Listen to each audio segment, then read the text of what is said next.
ಪಾತ್ರದ ಏಕಪಾತ್ರ ಅಭಿನಯವನ್ನ ಮಾಡ್ತಿದ್ದೀನಿ. ಮಹಾಭಾರತದ ಒಂದು ಸನ್ನಿವೇಶ, ಕಾರಾಗೃಹ, ಮತ್ತೊಂದು ಸ್ಮಶಾನದ ಸನ್ನಿವೇಶಗಳು. ಅಶಾಶ್ವತ ಮಾನವ, ದೇಹಾಭಿಮಾನ, ಅತ್ಯಲ್ಪ ಸಮಯ, ಮೃತ್ಯು ಲೋಕದ ಜೀವನ್ ಮರಣ, ದ್ವಿಗುಣಾಂತರ ಸುಖ ದುಃಖಗಳ ಸಂಕೋಲೆಯಾಗಿ ಫಲಾನುಪದಗಳು ತಿಳಿಯುತ್ತಿವೆ. ಸತಿ, ಸುತ, ಭ್ರಾತೃ, ಬಂಧು, ಸಕಲ ಐಶ್ವರ್ಯ ಭೋಗ, ಮರಣ ಸಮಯ.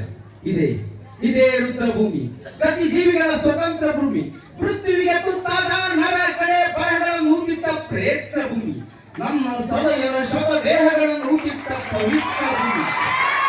ಇಂದು ನಾವು ಅಪೂರ್ವ ಕಾಣಿಕೆಯಾಗಿ ಸಲ್ಲಿಸುವ ಪುಷ್ಪಾಂಜಲಿ ಸ್ವೀಕರಿಸಿ ನನ್ನ ಹತಭಾಗ್ಯ ಸಹೋದರರೇ, ನನ್ನನ್ನು ಆಶೀರ್ವದಿಸಿ. ಈ ವಸುಂಧರ ತರಗರ್ಭದಲ್ಲಿ ನಿರ್ಭಯವಾಗಿ ನಿಂದಿಸುವ ಶ್ರೇಷ್ಠ ಪುರುಷರೇ, ದೃಷ್ಟಿಸಿ ನೋಡಿ. ಈ ಗಾಂಧಾರ ಕುಲ ಅಳಿಸಿದ ವಿಷ ಜಂತುಗಳ ಕಡ್ಡಾಯವನ್ನು ಸ್ವೀಕರಿಸಿ.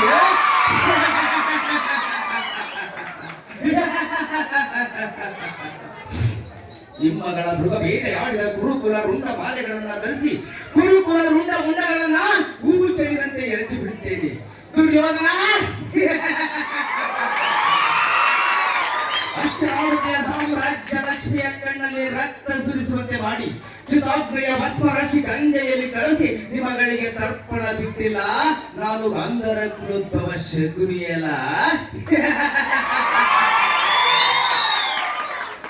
ಶ ಎಂದರೆ ಶಾಸ್ತ್ರಗಳಲ್ಲಿ, ಕು ಎಂದರೆ ಕುರು ವಂಶದಲ್ಲಿ, ನಿರ್ನಾಮ ಮಾಡುವನೇ ಶಕುನಿ.